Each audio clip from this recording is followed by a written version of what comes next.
Well, good morning, everybody. It's good to be with you this morning. Things have been a little different. Many of you might know that Zoom crashed this morning, so we are making do with what we've got. But we're going to continue on as planned. Many of you know that we are in the Happiness and Joy sermon series right now. And it's so fortunate that we are in this series when we are. But the truth is back in October, when the seasonal leadership team met, they had decided to do this series at this particular time.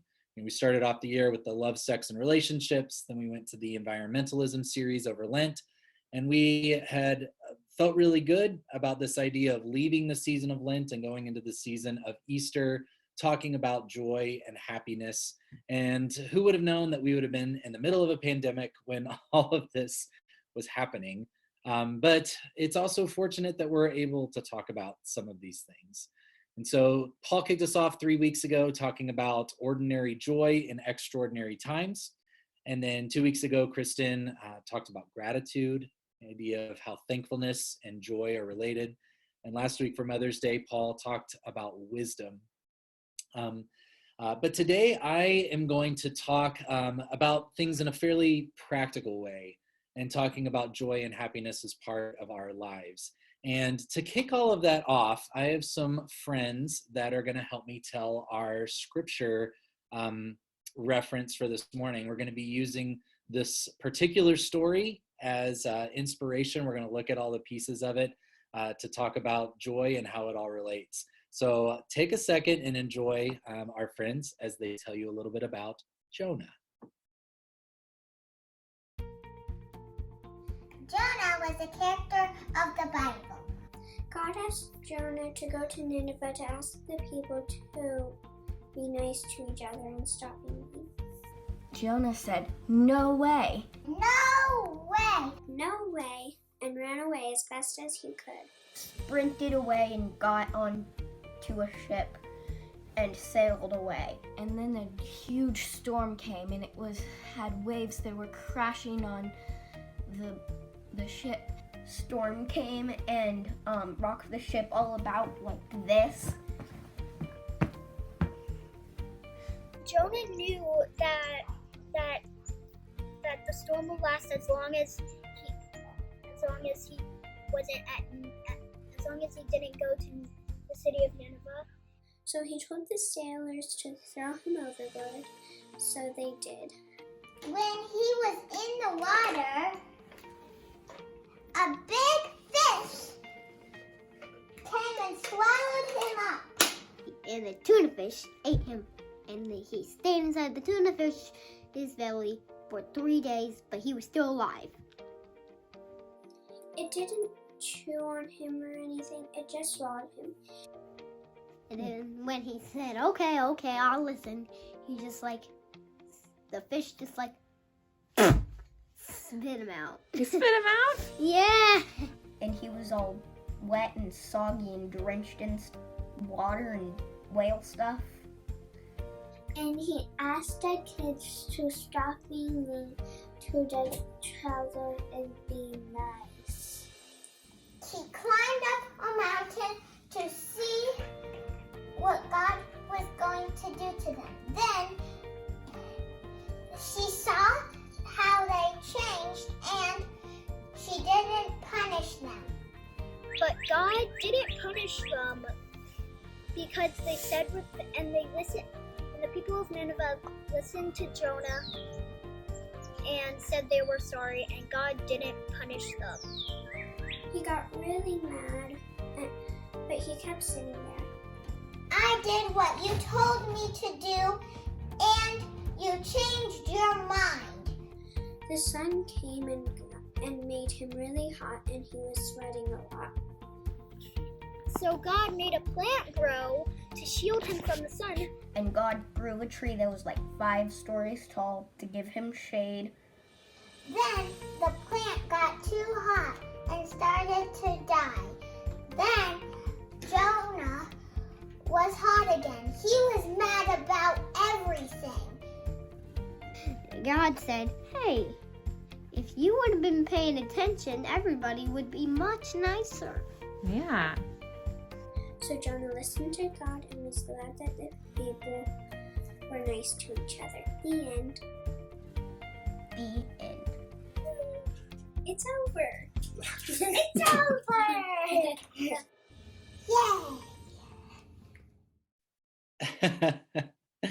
I hope you enjoyed watching that as much as I enjoyed making it. Special thanks to all of our friends there that helped tell us the story of Jonah. This is one of those fairly popular children's stories, but there's a lot of these little elements that don't always make it in beyond just this being swallowed by the fish.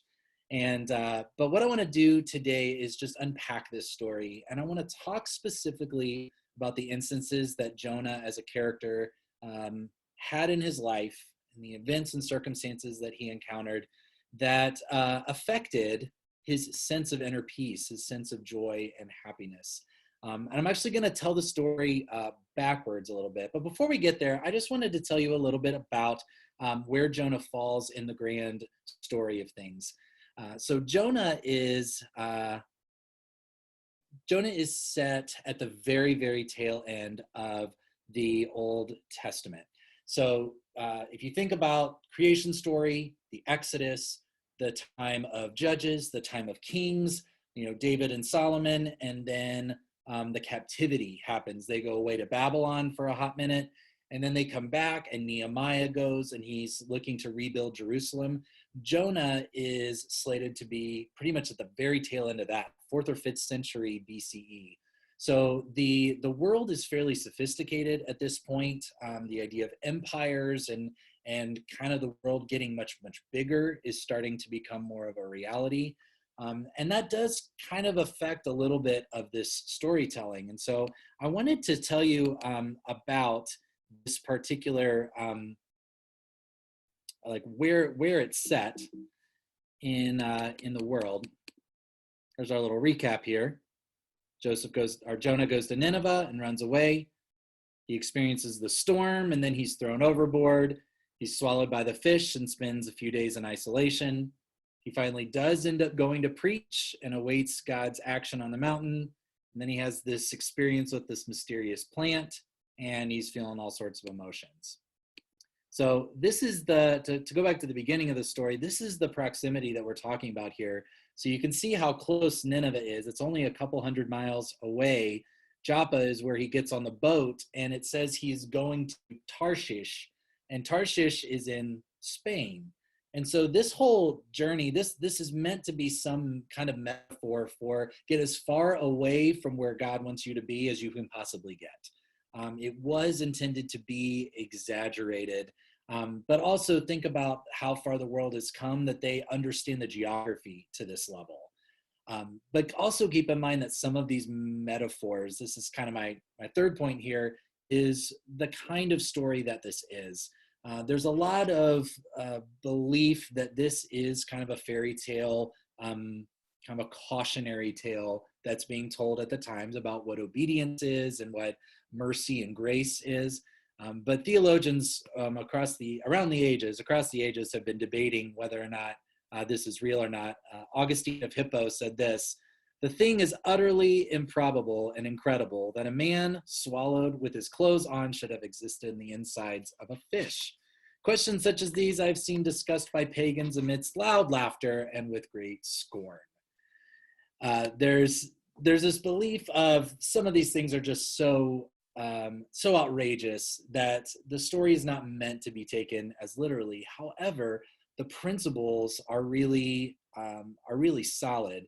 And again, Jesus mentions the story of Jonah in the gospel accounts. So there was something about this story that was fairly circulated and was bringing meaning to people's lives even at that point. So like I said a second ago, we're going to retell the story backwards and start to see a little bit some of these principles come to life. So the first point that we reach, if we're working backwards, is this encounter with this plant. Jonah leaves preaching Nineveh and goes up on the mountain to watch God do God's thing. And God has made it very clear what God intends to do and why, he wanted Nineveh to know what they were doing and why they were being punished. And so Jonah goes up there.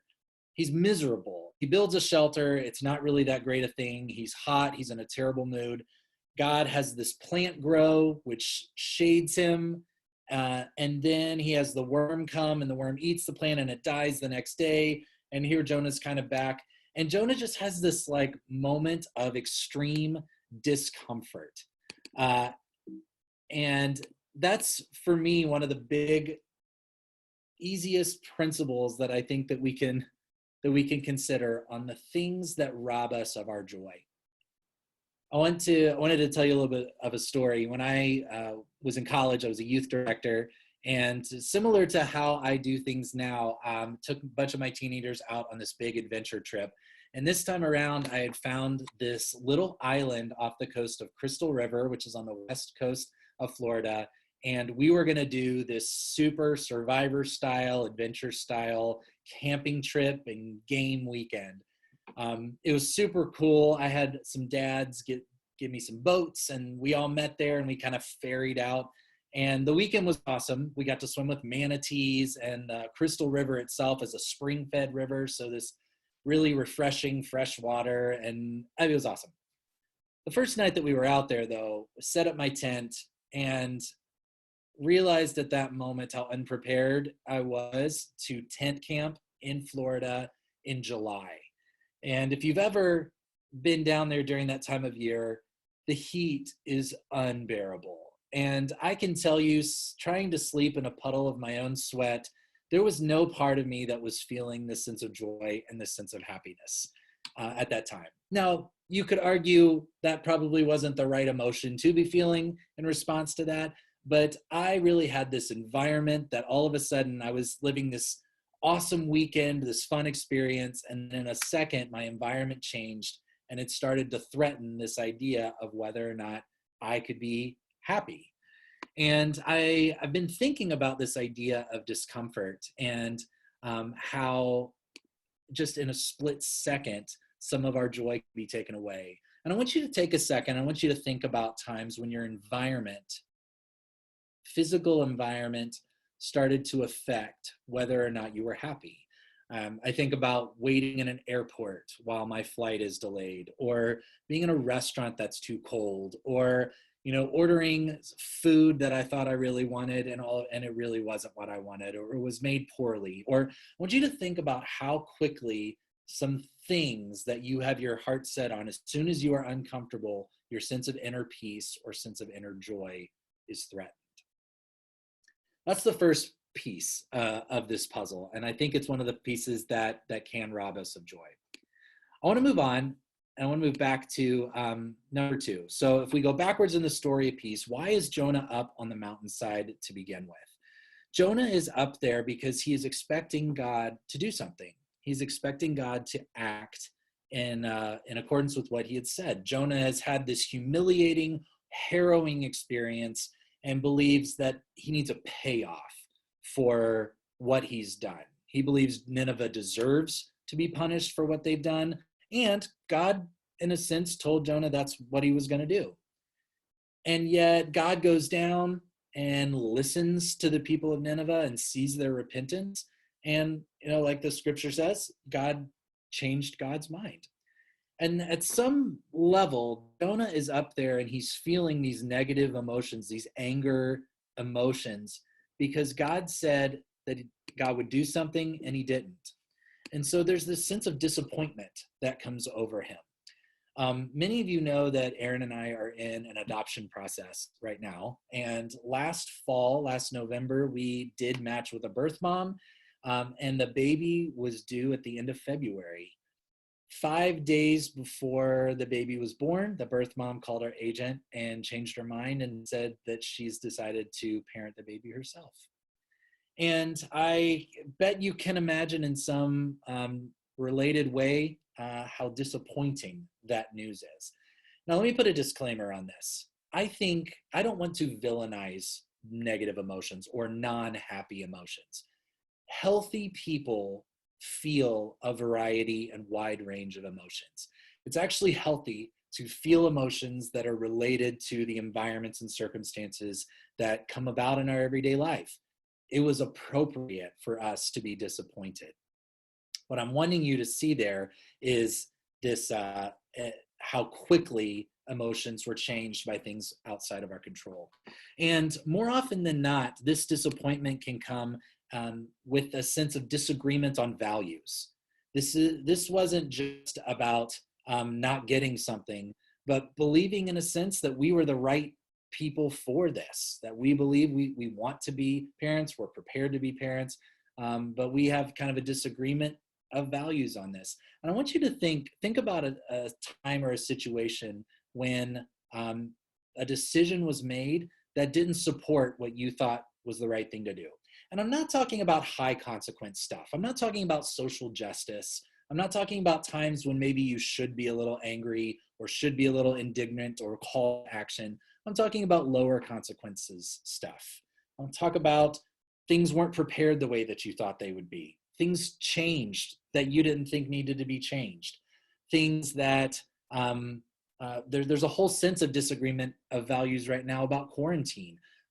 Do we wear masks? Do we not wear masks? When do we go back? What kind of situations do we go back? We are going to have as a society a lot of different perspectives and a lot of different values about this. And that disagreement in itself is going to feel incredibly important. My question is as far as it depends on us, how many of those conversations have the power? Are we giving the power away to determine whether or not we have a sense of inner peace and inner joy? So I want you to continue asking that question as we go through this. All right, we're going to move on to the point number 3. So if we're going backwards in the story, before Jonah goes to preach to Nineveh, he has this encounter after he's thrown off the boat with this enormous fish. And so Jonah is spending 3 days in isolation. And this particular passage, I want to show you the Hebrew in it. This is actually taken from Jonah 2:2. This is when Jonah is in the belly of the fish, and he prays this prayer. It says, I called out to the Lord in my distress, and the Lord answered me. From the belly of the underworld, I cried out for help, and you have heard my voice. And that word underworld is the Hebrew word Sheol, which literally translates to the grave. It's basically the Old Testament concept of hell. And really what we're talking about is the worst case scenario. This is the environment that nobody wants to find themselves in. This is the moments of despair, the moments of hopelessness that come across our way. And we have to decide kind of what to do about it. And just to, again, I want to devalue the idea of sadness. I don't want to devalue the very real depression. I'm talking about the times when it's in our control.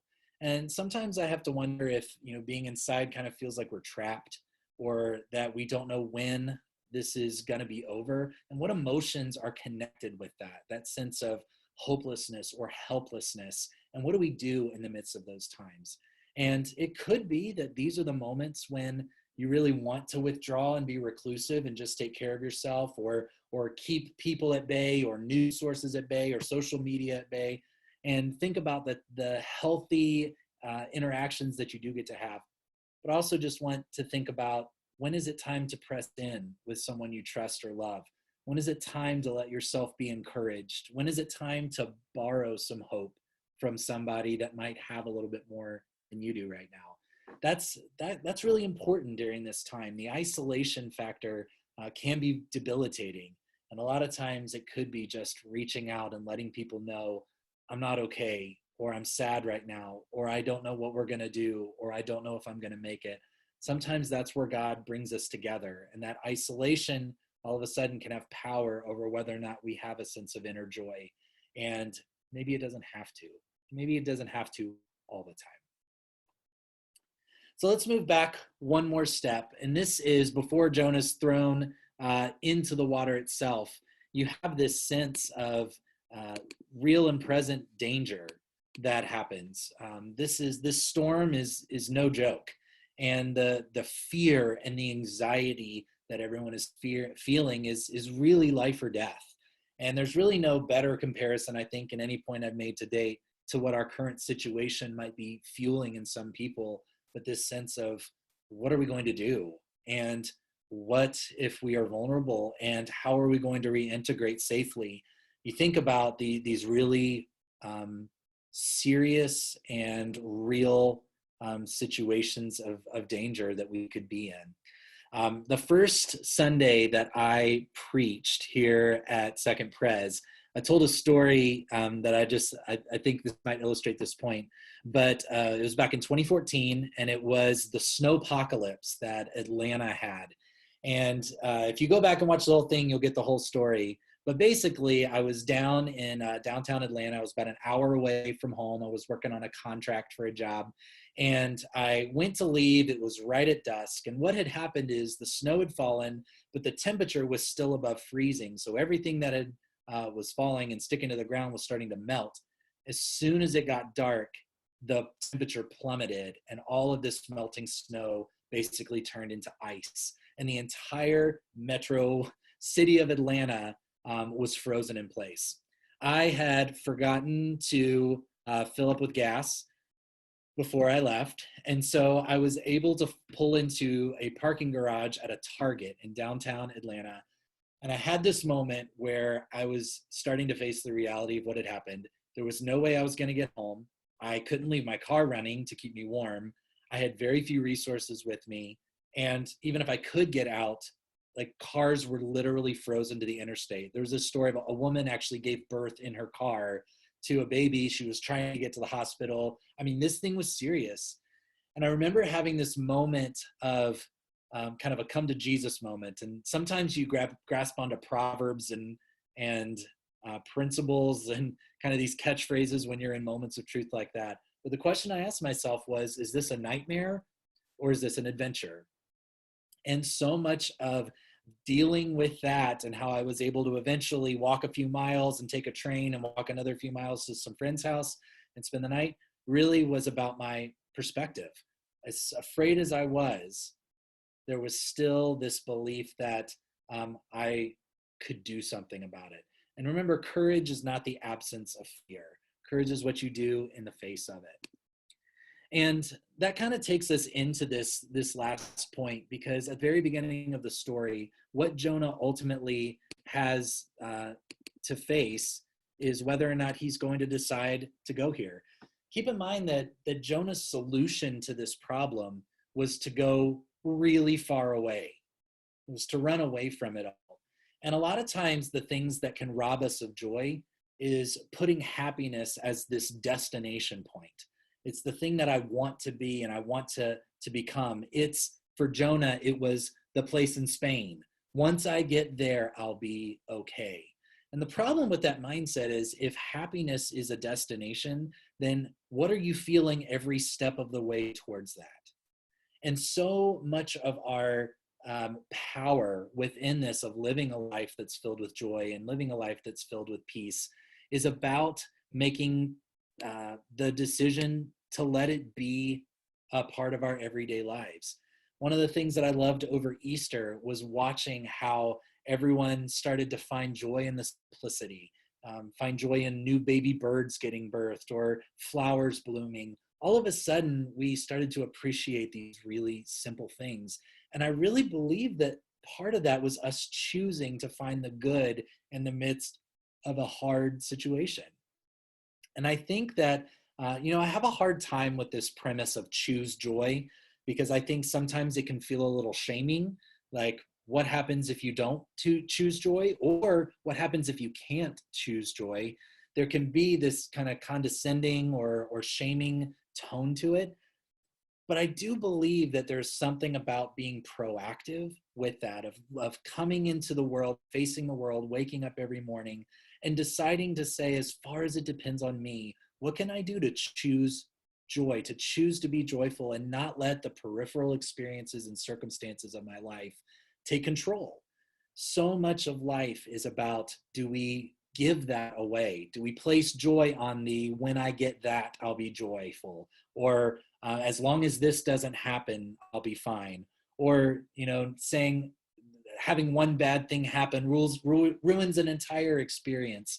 How do we get down to the place of saying, regardless of what happens, I can be at peace. Regardless of what happens, I can be joyful. And again, I don't want to devalue these other emotions, but I think they have a really short shelf life. I think that the time we're supposed to be angry or sad or afraid really only serves us so long, because anger can turn into bitterness, and sadness can turn into depression, and fear can turn into chronic anxiety.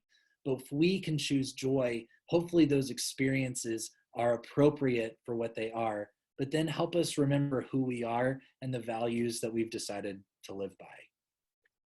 So in summary of that, I want to show you just a few statements that I'd love to leave you with and challenge you to go into this the rest of your day, the rest of your week. The first is this idea of if happiness is a goal, you're likely going to be unhappy until you reach it. So what does it mean to decide to be happy before the circumstances begin to question or challenge your ability to do so? Secondly, don't give the power for your joy away.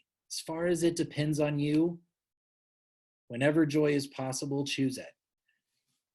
You actually do have the ability to find joy even in the midst of hopelessness, even in the midst of situations that are not ideal.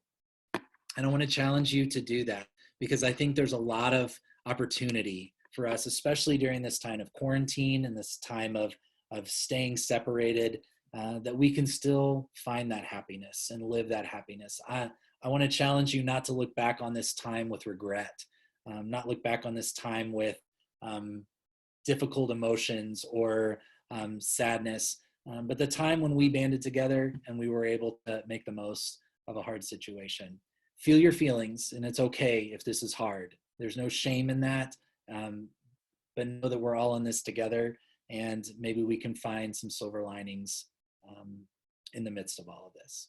So go be joyful and see how that impacts your week, your day, even over the next hour or so, and just see if you can find the joy in the midst of it. So go and be blessed today.